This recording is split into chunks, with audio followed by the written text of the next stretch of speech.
বন্ধুরা, 4080 এমভিআর মধ্যে দুই ধরনের এমভিআর দেখতে পাওয়া যায়। দুটোই এ গ্রেডের এবং দুটার পাওয়ারই ভালো, টেকসইয়ের দিক দিয়ে দুটাই ভালো। কিন্তু আপনাদের কাছে কোনটাতে বেশি প্রেশার মনে হয়েছে তা কমেন্টে জানাবেন অবশ্যই। প্রথমে এই 4080টা দেখুন। এটা টিটিসি এবং টিটিএ সিরিজের ট্রানজিস্টরগুলো ব্যবহার করেছে। ক্যাপাসিটার পাইসানের 80 ভোল্ট এবং ট্রান্সফরমারের লো ভোল্টেজ 55 এবং হাই ভোল্টেজ 110 ব্যবহার করেছে। সামনের সিগন্যাল লাইটগুলোতেও পার্থক্য দেখা যায়। অ্যাক্টিভ ইন্ডিকেটর লাইটের কালার হালকা সবুজ বা সবুজ ও হলুদ রঙের মাঝামাঝি কালার, যেটাকে লিম কালার বলে। তারপর সিগন্যালের লাইট গ্রিন কালারের এবং ক্লিপের লাইট রেড কালারের। তারপর আরেকটা এ গ্রেডের 4080 পাওয়া যায়। সেটার ট্রানজিস্টরগুলো 2S এবং 2SC সিরিজের।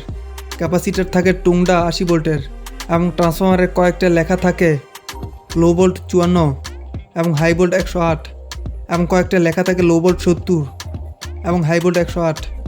সামনে সিগন্যাল লাইটগুলোর কালার দেখা যায় অ্যাক্টিভ লাইট অরেঞ্জ কালারের, তারপর গ্রিন, তারপর রেড।